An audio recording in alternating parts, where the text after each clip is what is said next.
All right. Good evening, everyone, and thank you for joining session two of our Peer Connections Financial Empowerment series. I would like to begin by acknowledging that we gather today on a virtual platform. We recognize that we live and work on the traditional territories of many Indigenous nations across Turtle Island. We acknowledge the ancestral and unceded territories of Inuit, Métis, and First Nation peoples, and honor the enduring presence, resilience, and contributions of Indigenous communities. As our Spinal Cord Injury Ontario community spans many regions and geographies, we invite each of you to take a few moments to learn which treaty or unceded territory you live and work on. You can visit www.native-land.ca to learn more. My name is Brett Babcock, and I'm a peer support coordinator with Spinal Cord Injury Ontario, based in the Ottawa region. I'm co-hosting tonight's session with my colleague Julie Watson, who is also peer support coordinator for the London, Ontario region. As I mentioned earlier, this is part two of our four-part financial empowerment series. Tonight's topic focuses on insurance basics and financial protections for individuals with disabilities and their families. We're very lucky to have Sean Leduc here as our guest speaker tonight and for all four sessions. Sean is a former SCIO client and a licensed financial broker and educator. He brings both lived experience and professional knowledge to this conversation, along with passion and enthusiasm. And with that, I will hand things over to Sean. Thank you so much, Brett. And I'm super excited to be here for part two tonight. And I apologize about the little speaker swap. The lady that was supposed to be speaking had a family health emergency. So, obviously family always comes first. And, we're really appreciative to Julie and Brett for being so adaptable and for all of you for still being able to attend. There's going to be a lot of information tonight, and there's probably going to be a lot of questions. And I know we set aside a little extra time at the end to be able to kind of chat and answer some of those questions because it is a lot of information. So I will lead with that, but it's a lot of good information to know too. So really important, and it's going to be really beneficial. So we'll jump into it. So today we're going to be talking about insurance and financial protection. So essentially what this is we're going to be talking about a bunch of different types of insurance as well as like how to protect your finances. So a little bit about me again. For those of you who weren't on the first session, I have a spinal cord injury. A little over 3 years ago, I had failed spinal cord surgery, and I was in a wheelchair for just about 2 years. I was extremely blessed to be able to regain some mobility. Unfortunately, didn't get rid of the pain, but got back some mobility, which is an extreme blessing. And so for me, I've been in the financial services for just about half a decade, and I love it. I love being able to give back, to educate, and to show people and and coach is a funny way to put it. And I'm a big sports guy, so I always look at this as a great coaching opportunity for all of us. So what we're going to chat about first, as soon as the slide goes to the next slide. Okay. So this is we're going to talk about the core pillars of financial protection. So when it comes to financial protection, this is very important to know how your private insurance and how your government benefits, how they work together, not in isolation, and whether that is in a positive way or if it has negative effects as well. It's really important to have that knowledge, and then essentially some estate planning. So when it comes to protection is not just about a worst case scenario. It's about that control, that being able to have that peace of mind, knowing that God forbid something did happen, that everything is in place to make things, as okay as they can be in that time. So we'll first talk about these are almost more like health policies. So these are the benefits policies that you'll see with your employer. So most people, if they are working, are part of what's called a group benefit plan. So you have group coverage. What this means is something like whether your doctor's appointment isn't covered by OHIP, it could be covered by your private by your group insurance. It could be your medications, a bunch of different things. One of the big things with your group plan is what happens is there's usually no medical exam required when you are getting your group coverage. So the big thing to know though is that your coverage ends if you leave the job or the employer changes providers. So what we'll talk about next is what's called a conversion clause that lets you keep this coverage even when you convert to being without your group employer. On the other side, there's also individual coverage. So this is your own policy. It travels with you regardless of employment. This does require medical underwriting, which can be challenging, for somebody that has a spinal cord injury diagnosis, but it's not impossible. And that's one of the things that we're going to talk a lot about today is what's impossible and what's not. Because so many of us believe that when we are facing a spinal cord injury, that we're not going to be insurable. And I will actually talk about my own policy that I have been working to put in place for about the past year, and we'll kind of get a little bit more into that. But one of the big things that to know about your group plan is the conversion clause. So we're going to kind of chat about that next, if this goes to the next slide. Okay. Oops, going back to the same one. Okay. So this is how your policy management works. This will talk about the conversion clause, all that kind of stuff. So what we're saying with this is don't leave your financial protection up to chance. You've got to be proactive. You've got to plan and understand that there are many things that actually happen that take place right now that can safeguard your future. So, and that's especially if you have pre-existing conditions. So one of the things that so many people pass up on is reviewing your group plan annually. So every year your group plan will come up. Essentially your employer should be reaching out to you, letting you know your group plan is coming up. If you have any changes, to let them know. You want to review this every year.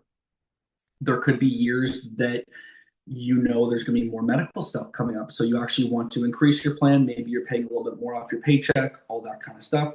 Or there is a year that, maybe you're able to bring it down a little bit and save some money and not be paying out of pocket as much. So always review your group policy annually. Excuse me. So locate your conversion clause. So this is absolutely vital. Many policies allow you actually to convert to an individual plan when leaving your employer or leaving your employment, often without medical underwriting. So this is huge. As you remember from the last slide, we actually talked about how you're not doing underwriting to get your policy most of the time. So somebody that is facing some additional, whether it's physical, mental challenges, that is a big advantage if you are able to convert it without having to do medical underwriting. Here is the big thing though, is that you have to do it within 31 days after leaving your employer.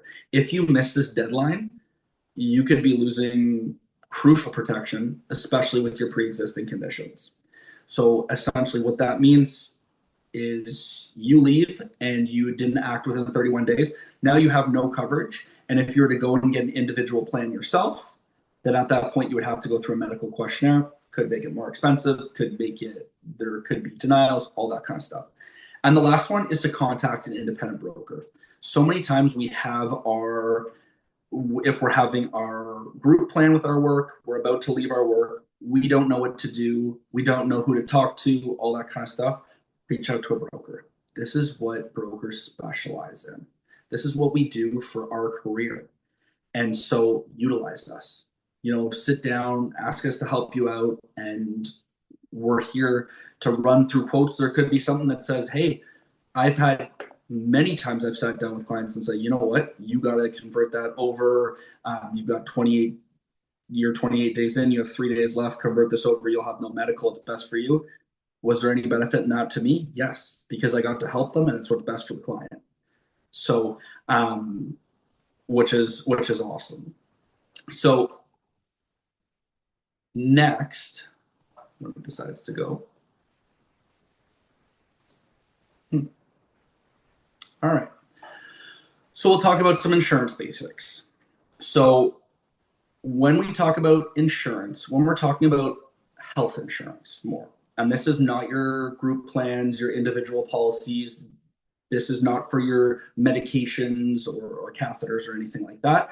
We'll talk about life insurance, critical illness, and disability insurance. These are the core these are the core insurance concepts that are the backbone of a financial plan.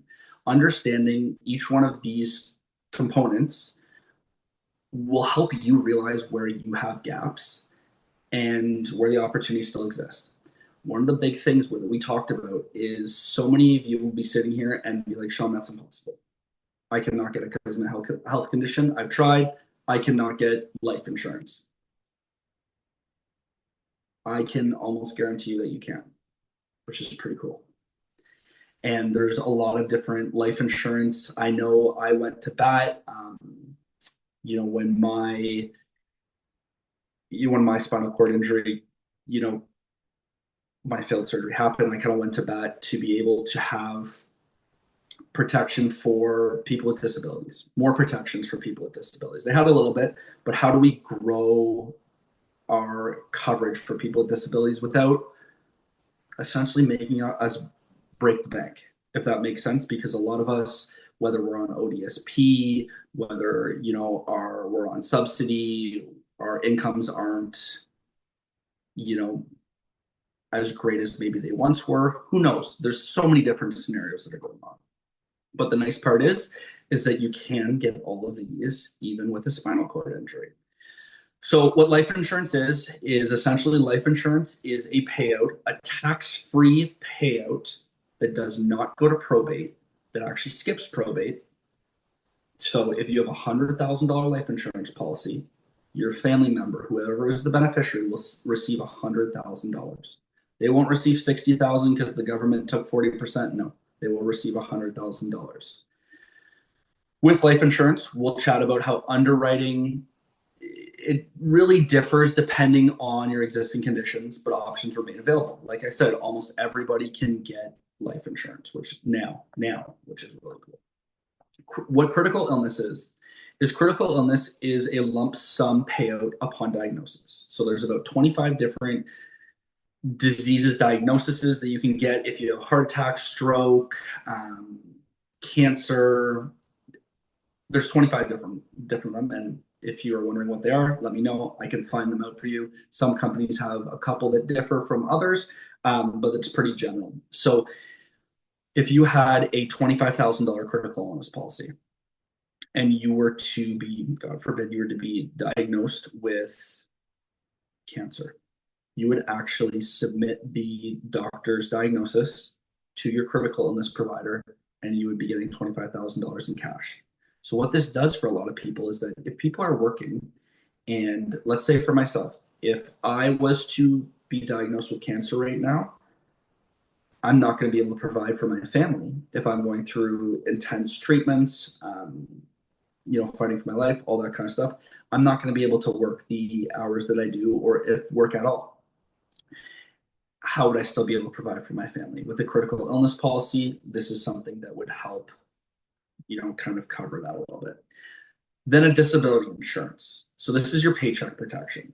This replaces a portion of your income if you're not able to work.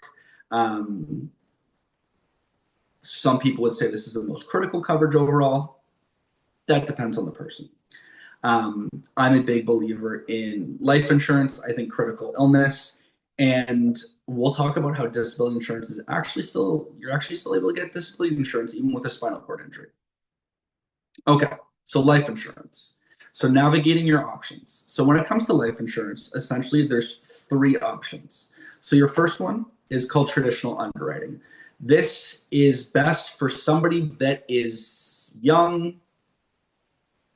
Females save actually a lot more money than males, and healthy. They are doing a full medical exam. They're doing a detailed health questionnaire. They'll do an APS and go speak with your doctor. They're looking at everything. With this comes the highest coverages. So if somebody was, for example, I had a gentleman this morning who 26 years old, very healthy, and he's going to be able to get $200,000 of permanent life insurance coverage. And he's going to be able to get $100,000 of critical illness for $125 a month. So, and with the perk is with that is that he is only going to be paying for this policy for 30 years. So once he hits 55, 56, he will never have to pay for this policy again, and somebody in his family will be receiving $200,000 guaranteed, at least, if not more. So that's some of the perks. So if you hear people talking about $1 million life insurance policies, majority of the time that's under traditional underwriting. In traditional underwriting, like I said, it's very complex health questions, detailed medical exams. So you could have to get your blood and vitals taken, all that kind of stuff. So not everybody qualifies, which makes sense. And I know in my situation, I tried myself to qualify for traditional underwriting and I got denied. And if I was not blessed with this opportunity that I've been given, I wouldn't have known that there was any other option. So what's my next step? So let's say, and we'll talk about denial on the next slide, but let's say we are to essentially get denied some life insurance. What happens is it kind of works as it does on the screen right now. You go traditional underwriting, then you go simplified issue, then you go guaranteed issue. So we already talked about traditional, so simplified. So this requires a few health questions, but no medical exam. So this would be, are you a smoker?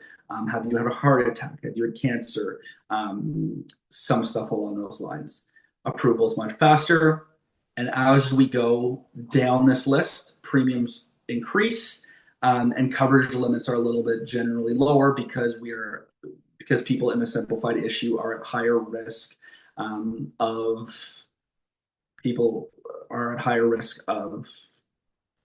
filing a claim, I guess is the best way to put it. So if traditional underwriting is a challenge, simplified issue is a great way to go. Then it comes to guaranteed issue. What guaranteed issue is this is no health questionnaire, no medical exam required. This is what some people call the last resort option because it does have the highest premiums and the lowest coverage, but it is coverage. And that's some of the biggest thing. One of the other points of this is that it includes a 2-year waiting period most of the time before benefits are paid in full.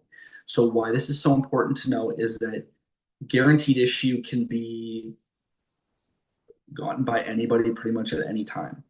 So what that means is that if you were, I don't know, if you're 85 years old and you got diagnosed with cancer, you could get a guaranteed issue policy for sure, but it would have that 2-year clause. So if you live for 2 more years, then you'd be able to cash out the policy while paying the policy's premiums. If you do not live for those 2 years, that 2-year waiting period, you would get a return of premium plus I think it's about 3% interest. So if you paid $2,000 in a premium over those 2 years, you would get that back plus about 3% interest. So they all kind of go down. I know for myself, I am actually in the underwriting stage of the simplified issue. I just asked them to check a couple things to see if I can reduce my premiums a little bit, if that makes sense. And if they say no, I don't, if I get denied, then I will get a guaranteed issue policy, which means the amount of coverage I can get, it won't be as great, but at the same time, I will have coverage. So if something happens to me, then I can pay for my funeral. If something happens to me, if I want to, go out in a casket, if I want to go in cremation, get cremated, all those things, I would actually be able to cover this, and this would not be a liability to my family, if that makes sense. So when it comes to denials, and we kind of chatted about this before, is a no isn't always a no in final. So a lot of times underwriting, they don't get that full picture of what is going on because they're not sitting there and they're not talking to you and they don't get to know you. So there are times that denials happen and we actually appeal through medical documents, and this can change the outcome. They'll go back to your doctors, they'll have conversations. There are different things where we can get what's called rated. So what rated means is that if we had a policy that said it was going to be $50 a month, but they said you're a little bit higher risk, we can do it for you, but it will be $60 a month. So that you'd have a $10 rating. And that's what that means if they ever talk about that. So as it says here, if a traditional policy remains out of reach, guaranteed issue and simplified issue product provides meaningful protections. No medical exam required, higher premiums, little bit lower benefit amounts, but some coverage is always better than no coverage. So that's super important in my books. Then one of the next things to talk about is there's different types of policies that you'll see. And this is really, really important. So one of the types of policies you'll see a lot of time is mortgage insurance. So if anybody here owns a home, their lender would have offered mortgage insurance. What this mortgage insurance does is, and the best way to explain mortgage insurance, so if you have a $500,000 mortgage with a 25-year term, we're going to say. So in year one, you're paying $100. So let's say you pay $100 a month for this $500,000 mortgage insurance protection. What happens in year 20 when, let's say, you have $50,000 left on your mortgage, you actually only have $50,000 worth of coverage. So the banks decreased your coverage from $500,000 to $50,000, but you're still paying $100 a month. So if it goes all the way down to, if you have 1 week left on your mortgage, and let's say you have $2,000 payment left, and the mortgager was to pass away, the bank, that $100 would actually only be, your $100 monthly premium would actually only be covering the $2,000 payment, if that makes sense. All that $100 you paid for the whole time would only cover the $2,000 payment, which is crazy. And that's why life insurance is very beneficial, because it stays at term. It stays consistent the whole time. So if you got a $500,000 policy for $100 a month in year 25, that's a $500,000 policy for $100 a month. It doesn't waver. The one big difference is that with mortgage insurance, the death payout actually goes to the bank, where with life insurance, it goes to your family. So if you were to, if the mortgagor was to pass away in year 24, 11 months, 3 weeks, and your mortgage only has $2,000 left, like we're saying in this example, out of that 500,000, your family would give 200 or to give 2,000 to the bank, and your mortgage is paid off. And your family now has $498,000 to put towards income replacement, to put towards funeral, final expenses, costs, stuff like that. The other specialized policy that is not overly talked about but should be is final expenses insurance. So this is what covers your funeral costs, your medical bills, immediate expenses like coming up to death. These policies are often simplified issue or guaranteed issue. So as we spoke about up here, we talked about the simplified issue or guaranteed issue for somebody that has a little bit harder of maybe some health challenges to be able to be qualified. That same policy is actually used for final expense coverage, which is pretty cool. Typically no medical exam, few health questions, none at all. But again, usually has that, it's about a 2-year waiting period, grading death benefit, where the full benefit is not paid out. If the death occurs within that time, premium plus interest are usually returned. It also gives you that peace of mind. so that your final costs won't burden your loved ones, um, especially with us that have significant health challenges. So here we're going to get into some more information, but this is, out of any slide I do tonight, this is probably the most important one when it comes to insurance. So before and after the fact underwriting, there is one that every single person with a spinal cord injury will want to do, and one that stay as far away from as you can. So there's called before underwriting, which means up front they do the underwriting, whether there's no, like, even if it's a simplified issue policy where there's no health questions, that's still going through underwriting. Guaranteed issue, that's still going through underwriting. So this is standard, transparent approach for life insurance, critical illness, disability. Your health is essentially evaluated and checked before the coverage is issued. So you'll see more of this with traditional policies, with the detailed questionnaires completed when you apply. Once you apply, your policy is active and your coverage is secure. So why this is so important. If you have upfront underwriting on an individual policy, what that means is that when you pass away, if you get a critical illness, if you get a disability, there's no more underwriting. If there's a doctor's note, a death certificate, something like that, they don't do any digging, they just pay out. Where there's also something called post-claim underwriting. This a lot of times is like the creditor insurance that happens. This is commonly offered with mortgages. So as you'll see, we talked about the mortgage insurance on the last slide. The majority of times there may be a health questionnaire or two, but everybody gets mortgage insurance. What happens is that if you have that $500,000 mortgage, let's say you're 12 and a half years in, you have $250,000 left, and you pass away. That mortgage insurance that you have through the bank does not guarantee you that that $250,000 is paid. And this is the important part. Just because you have that coverage, if it's post-claim underwriting, it does not guarantee the payout, which is so important to know. So you'll see this with credit cards, lines of credit, mortgages, a lot of that kind of stuff. So insurance premiums are collected without a full health assessment, and after the claim is made upon death or disability, then they do their assessment. If they realize, oh my goodness, Sean, you had a spinal cord injury and you passed away because of a complication with your back, we're not covering that mortgage payment. Now, my partner she has to figure out how to come up with the rest of that mortgage because it was a post-claim underwriting. So I guess the best way to put it, the insurer does the claims when they do a detailed health review, only when the claim is filed.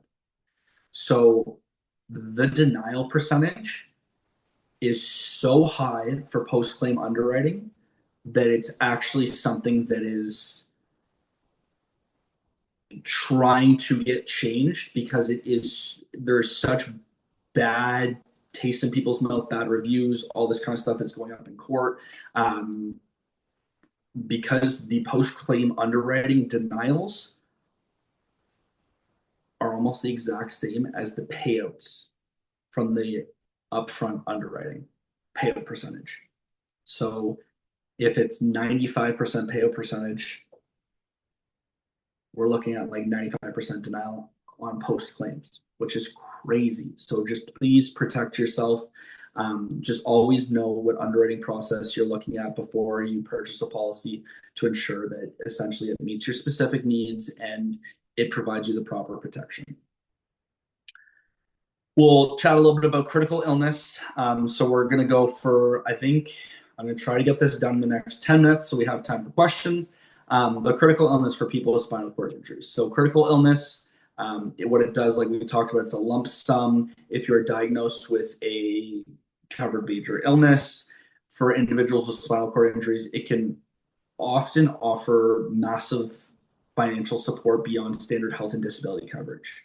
So cancer, heart attack, stroke, it's not just for medical bills, but for any cost that is accrued during this illness, supplementing other coverage. So if that's your mortgage, if that's your rent, um, if that's your food, that puts food on your table. Huge. Um, Majority of the time, funds cover non-medical cost, whatever, home modification, specialized equipment, caregiver services, travel for treatment, loss of income for a partner. Essentially, what it does is it provides you that financial flexibility during some of the toughest times in your life. So when you are applying for this, what I highly suggest, and I will always push this, is be as honest as you can with your application.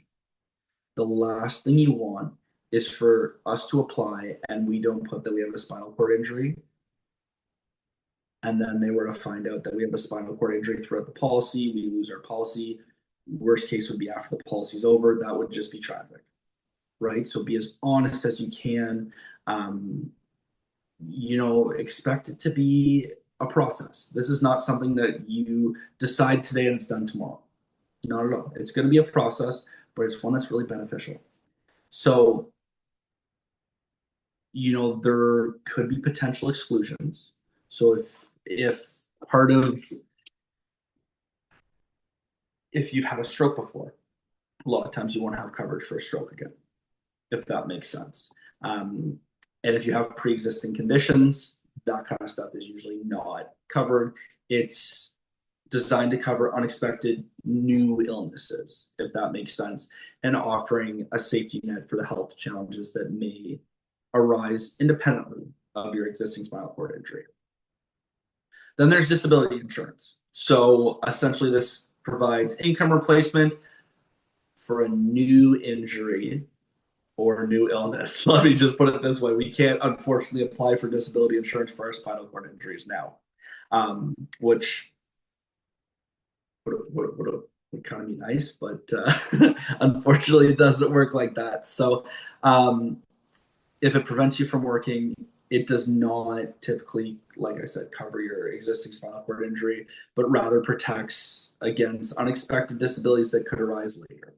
So this benefits, it helps cover your living expenses, specialized care and medical equipment, and maintaining your quality of life if your income is disrupted by disability, essentially. So it ensures that financial stability when you need it the most. Again, when applying for disability insurance with your spinal cord injury, please be transparent about your spinal cord injury. The underwriters would actually prefer that than them having to find it out, because they kind of get mad, they think you're hiding things, all that kind of stuff. So you'll have a better chance for approval if you're totally upfront and honest. So what they'll do, they'll focus on your current health that you're in, but as well as the risk for new disabilities.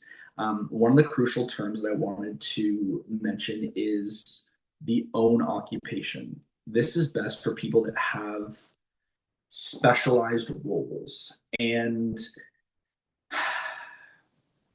it's essentially a bit of protection that offers you that broader protection, if you have that specialized career that some other people don't. And that's something that, because we don't have too much time, we don't want to talk more about, but we can, obviously always reach out, and I'm happy to have that conversation a little bit more. Common pitfalls and potential downfalls. So not all insurance is created equal. So knowing what to look for, and hopefully this has kind of helped you today, and this will essentially help you from wasting your money on products that offer maybe little actual security. So one thing you want to look for is coverage gaps. If you are covered everywhere that you believe you can, always read the definition of your disability policy, if that makes sense. You also, if you're taking a bigger step back and look at it, you want to make sure that you have coverage gaps, whether it's life insurance, whether it's final expenditure insurance, you want to make sure that your whole, insurable coverage does not have any gaps. I'll give you an example of a product that has very big downfall and that people get often confused with. It's called accidental death and dismemberment. So it's known as AD&D. This is absolutely not a suitable, like something that you could change your life insurance for. If someone was coming to me like, Sean, I've got AD&D insurance, I'm good, I don't need any life insurance. If I'm being very I will be very blunt with you guys, and it's pretty vulgar, so I apologize. But essentially, for somebody to get, if you had a $200,000 AD&D policy, for you to get $200,000, essentially you have to have lost two arms and two legs. If you have lost an arm and a leg on the right side, you may only get about $100,000. It's usually, it depends on what your policy is, but it's based on like per limb and how much is quote unquote dismembered. And then the term accidental death, you would be very surprised to know how many creative ways that insurance companies can say that it wasn't an accidental death. Somebody else caused it, different things like that. Like some people would think car accidents. Well, somebody else caused it. So it's technically not quote unquote an accidental death. Depends on the insurance company, all that kind of stuff. But that's the kind of stuff you have to look for. So most of the time you'll notice your AD&D insurance might be $5 for $100,000 worth of coverage. That's because the chance of it actually happening and being gone through are very slim, if I'm to be honest. One other thing is waiting periods. Benefits rarely start on day one. So you need to understand your elimination period a lot of times with benefits, and this would be more with your group benefits. It's often 90 to 120 days. So you need to essentially plan your emergency fund accordingly. With that said, I'm actually going to jump to this one just because we were talking about emergency funds and I'll go back. But it's so important to plan for the unexpected.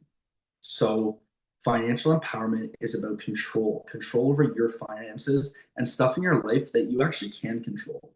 We can't control our mental health. We can't control our physical health. We can't control what our neighbor does. But guess what? We can plan for the unexpected so that when it does happen, that we are prepared. So there's having an emergency fund. We always suggest building 3 to 6 months of living expenses and accessible savings. This buffer does not protect, let's say, against gaps in insurance, but it could protect against the buffer period, if that makes sense with your group insurance. Powers of attorney. Powers of attorney are so important. Designate a trusted person for personal care and property decisions. Both are very separate. Both are equally important. So if you don't have a POA or a will, I would absolutely suggest it. And you can find a local solicitor, partnering solicitor. I'm sure if you reach out to Brett or Julie, they'd be able to connect you with somebody, or you can do them online as well. You just want to always, best practice is to get it notarized. That's what I would suggest. Then finally, when it comes to private insurance and public benefits, how do they interact? So as you can see here in this Venn diagram, brings me back to like my high school days. I was excited. One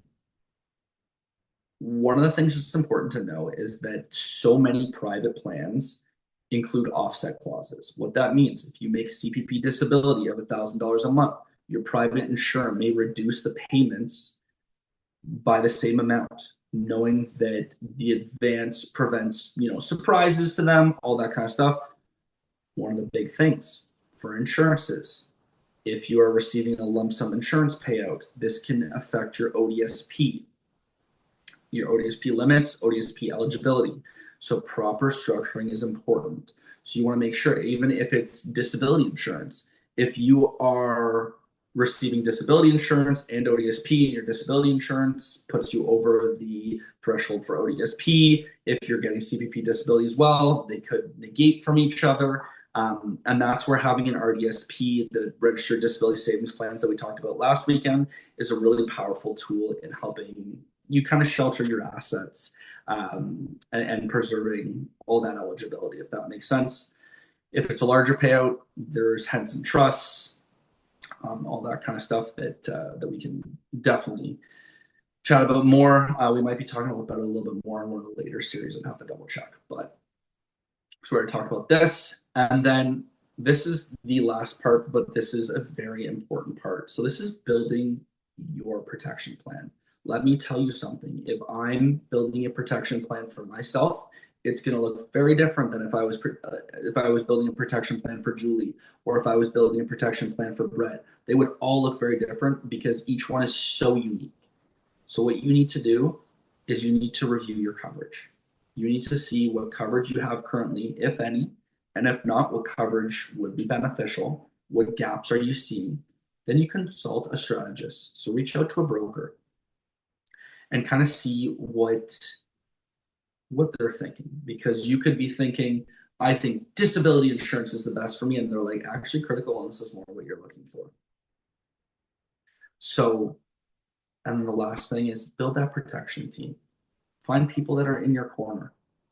Find people that are there for you to help, whether that's with a power of attorney, whether that's having that financial broker that's in your corner that is going to help you make sure that you don't have any gaps, make sure that you are properly protected, properly saving as well.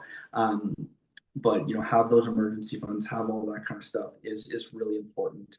And just remember, like I said, everybody on here would have a completely different protection plan. So it's so important that everybody looks into one and everybody's is different. So thank you guys so much for your time. Remember that no question is too small or too specific. If you're thinking about it, realistically, somebody else in the room is probably thinking about it too. So we can talk about unique situations, all that kind of stuff.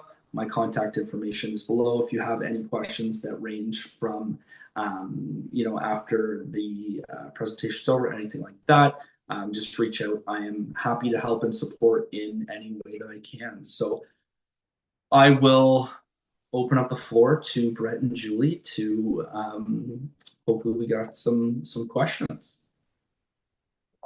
Sure. Thank you so much, Sean. That was great. I learned a wealth of information here. If anyone has a question, please feel free to unmute and ask your question. We also have one question in the chat box. Julie, maybe you could read that question. It's actually two. So the first one, can you get life insurance while on WSIB for life?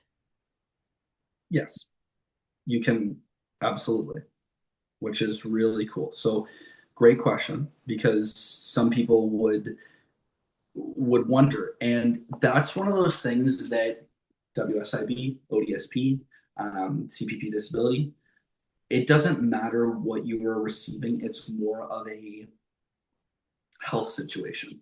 If you're on WSIB for life, something happened in the workplace. So right there, I would sit down and I'd look at a couple different things. One, you would be looking at some of the great partners that Spinal Cord Injury Ontario has for personal injury within the solicitor side. Then two, you would be looking at some sort of insurance coverage. Would this be traditional underwriting? Probably not, and that's okay. So you would see if you could fit into a simplified issue or a guaranteed issue policy. But yes, you can absolutely get life insurance while being on WSIB. Perfect. And then the next question, can my wife collect medical expense tax credit or caregiver credit if unemployed, not by choice? Do you mind correct me if I'm wrong, who's unemployed in this question? Do we know? Is the wife unemployed? Is that where we're looking at it from. Yeah. So medical expense tax credit, if that all depends, and that one is a, I would say yes, but again, it depends on your application to the government. So the application to the government would have doctor's questions, doctor's notes, that kind of stuff. So is it a possibility? Yes. Is it a guarantee? Unfortunately, that one's up to our friends at the government. So I'm more than happy to chat and help out any way I can with that one, because it's not always a process you want to go through on yourself. But it's definitely a possibility, and it's I truthfully, my partner at the time, she was going through the process because she was not working, so she was not getting paid. Um, when I first got diagnosed with my spinal cord injury for the caregiving benefit, so um, I was able to my situation kind of changed a little bit, because I was able to care for my daughter faster than maybe would have been expected by her and I, if that makes sense. So we did not end up applying for it. But same situation, and we were going to. And we had every right to, every capability to. Wasn't in the cards for us, and we didn't want to take advantage of anything. But we definitely could have. Okay. There's no other questions in the chat box. So like Brett said, if anyone wants to just unmute themselves and ask, It's please a feel. lot of information, and I completely get that. And so I apologize. And like I was sitting here today, and I was putting together the finishing touch on the presentation. I was like, this is a lot of information. So I hope you have a pen and paper. And but usually no questions is usually a pretty good sign, because that means it was really informational, and it hopefully helped. So Absolutely. Sean, I've got a question for the critical illness insurance. perfect. So, is that something you would need before having a spinal cord injury? Or if No. someone, could you apply for it, weeks, months later? And would Yes. that help you in the immediate circumstance? Or, So essentially, this is a real fine line with the, depending on what kind of spinal cord injury, if it would be classified as a critical illness, if that makes sense.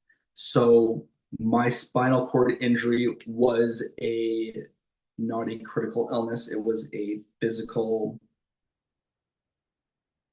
what do I call it? Challenge, physical. I can't even remember the word, but so mine didn't cover it. I did have, but some people's did, and they made that really clear, because it depends on what um, what you're diagnosed with, essentially. But the one thing to say is that if you are getting it after, it would include any new critical illness or new illness. So it would not be for. So if you had it for 3 months, you couldn't apply for it, get it, and then be like, I have a spinal cord injury. Can you pay me now? Unfortunately, it doesn't work like that, which is too bad. But it just shows the importance of, for people that don't have spinal cord injuries, for husbands, wives, brothers, sisters, cousins, family members, aunts, uncles, that aren't facing the same challenges as us, that some of us were in their situation not too long ago, and then we're facing a spinal cord injury now that we didn't ever expect to come and happen. So it's always important to try to get your coverage in as early as possible. And if we're where we are now and have a spinal cord injury, it's still important to get our coverage in, because you wouldn't want to get a stroke and then be like, should have got critical illness coverage, if that makes sense. So it I just have, negates if you're applying after, what the critical illness is that sure, you would already have, if that makes sense. just As a follow-up question to that question, many of our clients develop pretty significant wounds. Would Yeah. that be covered? I know it's a secondary condition to an existing spinal cord injury. Would that potentially cover? Because It some of would my all clients are depend like on one to the 2 years. it would all depend on the underwriting and what, like I said, so every company is a little bit different with what their illnesses that they cover are. Um, a lot of they would, if the wounds were life threatening, there would definitely be a possibility. Um, the hard part would be is how it's underwritten. If it's underwritten with like spinal cord injury and nothing pertaining to it, then the coverage would be no. But if it was specifically only a spinal cord injury, the wounds were separate because of that, and the wounds are covered under their critical illness, then that could definitely be a possibility. So there was just to kind of clarify, I guess another question came in. So could you apply for critical illness 34 years after your spinal cord injury? I would absolutely say yes.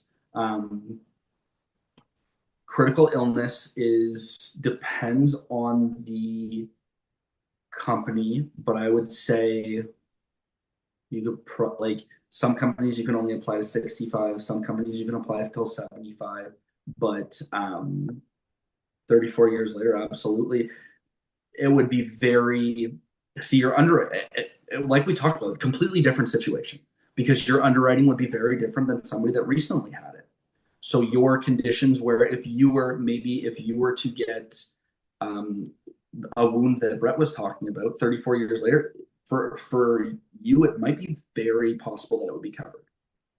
Where maybe it's different for somebody that got a spinal cord injury 2 weeks ago. But yes, that there's no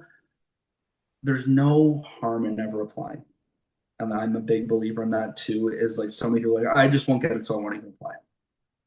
You know what? Try. Because there are other things that, you know, there might be a time that it does get covered. And it's the most important $15 you pay a month, $20 you pay a month, right? If it pays out, um, could be life changing, which is pretty huge. Okay, thanks, Sean. That's it so far for the chat box questions. Awesome.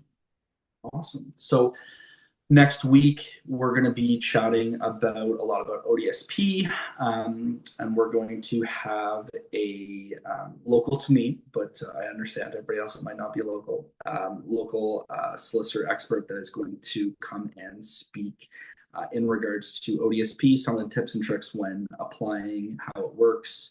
We'll talk about contribution limits and stuff like that. So, or I guess asset limits, excuse me. But we'll do that next week. But thank you guys, thank you Brett, thank you Julie, thank you everybody here for for having me on tonight. It's been a pleasure. I always get to enjoy to share an abundance of information. So hopefully it wasn't too much, but hopefully that everybody can walk away saying they learned something today. Yeah, thank you so much, Sean. I learned a bit, not a bit, I learned a lot. And just as a follow-up, yes, our next session That's my three, will fault. be held Monday, March 23rd. So we are taking March break off. So please tune into that session on ODSP. And if you missed out on last week's presentation, that's already been uploaded to our YouTube channel. So cruise our website, cruise our YouTube channel. You'll be able to find Sean's content there. And yes, please register for session 3 and 4 on our website. And we look forward to having Sean back again. We're really lucky to have him. And I hope everyone has a great evening. Thanks so much, guys. Take care.